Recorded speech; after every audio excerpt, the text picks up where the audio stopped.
my channel. Today's video is going to be a controversial one. The animal holocaust is something that has been catapulted by probably two of the biggest animal activists, and they are Jerry Carbstrong and James Aspey. They are two activists which I don't associate my activism with. I'm not a huge fan of theirs. They are very brutal, they're very forceful, they're very not understanding in their attacks, and yes, I would call them attacks. I feel that sometimes they do forget that we human beings are also animals and they should also treat them compassionately as well. But unless you completely and 100% agree with what they are saying, they don't see you as their equal, which is what veganism is all about. Every single species on this planet are equal to each other, and sometimes I do feel like they forget that. They, among other vegans, will say that you're not vegan enough because you don't do this or you do this. You can't please everybody, and these two are people that you just can't please. No matter what you do, I don't feel like anybody can please them. The thing is, because they're so shouty and so forceful in their attacks, people don't listen to them. I know some people do, but the majority of people don't listen to them. We all know when we are teenagers, if someone is trying to force something down our throats and shout at us, we will stop listening, we will rebel and do the opposite to what they're saying. We all know that happens. Now, these two activists do cause a huge divide between the vegan community. You either love them or you hate them. I'm more leaning towards the dislike side.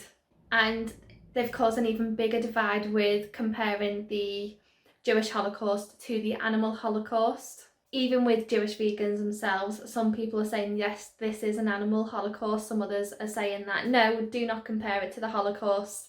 It's ridiculous that you're doing so. So I thought I'd put my 2 pennies in.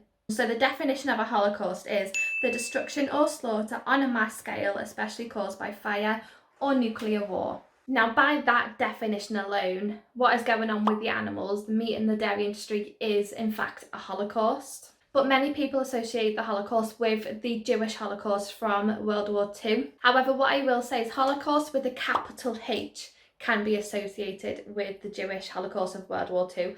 Holocaust with a lowercase h is a Holocaust in general, and they have been going on forever. They've been going on for centuries. It's not a new thing that happened in World War II. They have been going on forever with different populations. You've got the Cambodian Genocide, which I found out a couple of years ago, and it's just sickening. You've got the Rwandan Genocide, you've got the Greek Genocide in Turkey or Ottoman, and it's just, they've been going on forever. Those are all Holocausts with a lowercase h. The thing is, with the Jewish Holocaust of World War II, it didn't just happen to the Jewish population. You had gays that were sent to the concentration camps, and you had Romani sent to the concentration. You had a lot of different people sent to the concentration camps. Yes, the large majority of it were the Jewish population. I'm not disputing that the large majority of it was the Jewish population, but it did also happen to other people as well. Now, I'm not going to go into a history lesson about Holocaust, but they have been happening. The Jewish Holocaust with a capital H was absolutely disgusting. It should never happened, and considering it wasn't actually that long ago, it's sickening that it was allowed to happen. But they've been happening forever, and sadly they're still happening to this day.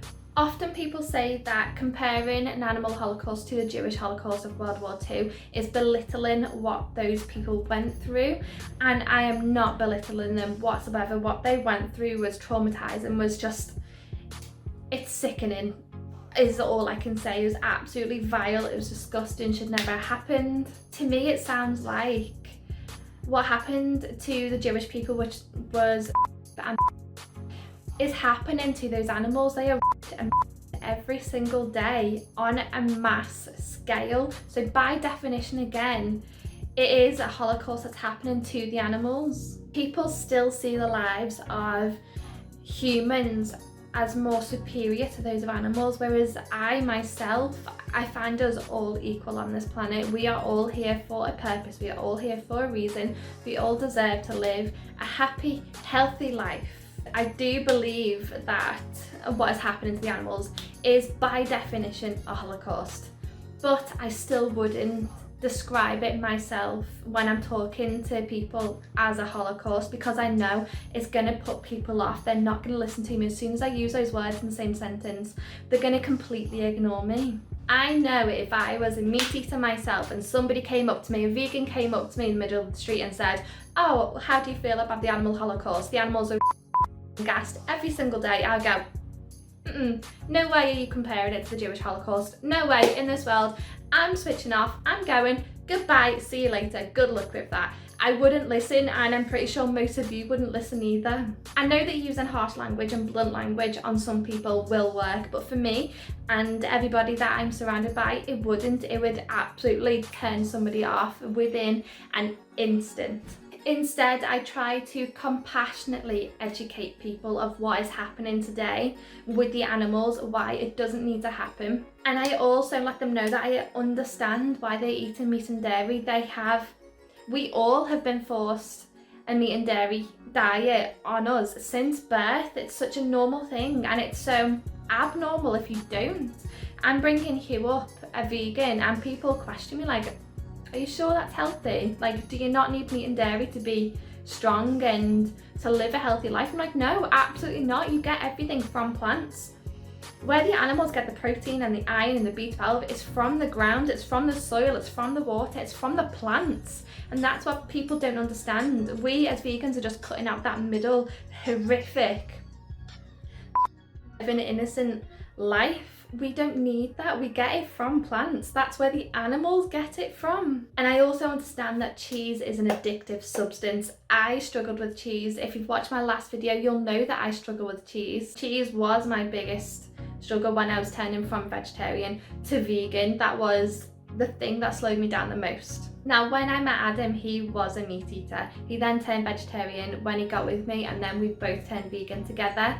I've not really managed to turn anybody else vegan, but I have managed to reduce their intake of meat and dairy. They're still eating it, and it still breaks my heart, but they're not eating as much as they are. Like, the whole of my family have reduced their intake. So that to me is a step in the right direction. That to other vegans might be like, no, that's not good enough. You're not doing good enough.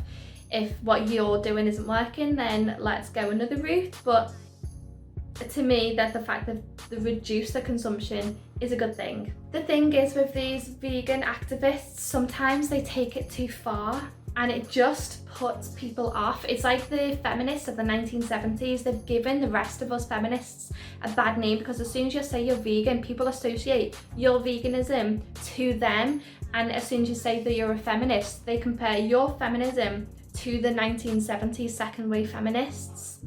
And it's just that such a small minority of the vegans or the feminists, but they're the ones that are more entertaining for TV, and they're the ones that have got the loudest voice, so they're the ones that people will associate us with.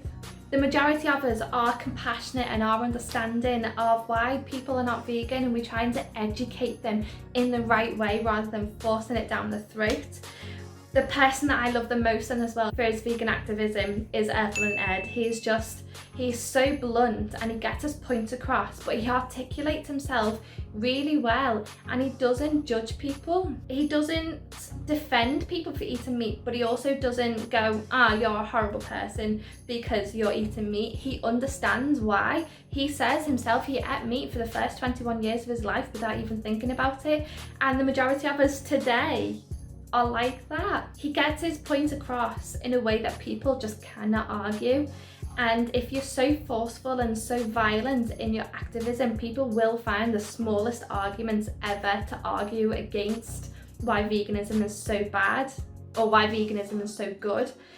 Ed, you just can't get out of it. The way he puts his points across, people are stumped. You can't argue why veganism is not the way to be. You can't argue a solid, reasonable argument of why you shouldn't be vegan.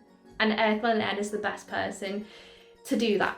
I am just speaking from personal experience about why being so harsh doesn't work. It wouldn't have worked on me. It would not work on the rest of my family. It wouldn't work on anybody around me. If you explain to somebody what veganism is and why it's the way to be in a non-judgmental, compassionate and educational way, people are more likely to listen.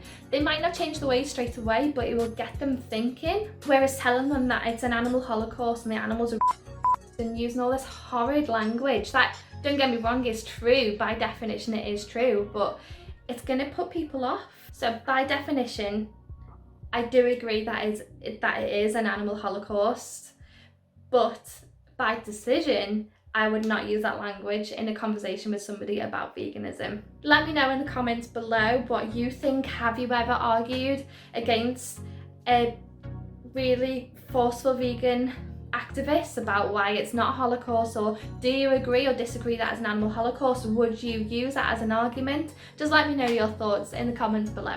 If you did like this video, then please give it a thumbs up or a thumbs down if you did disagree. We are all entitled to our own opinions. Don't forget to subscribe and ring that notification bell so every time I upload a new video, you'll be the first to know.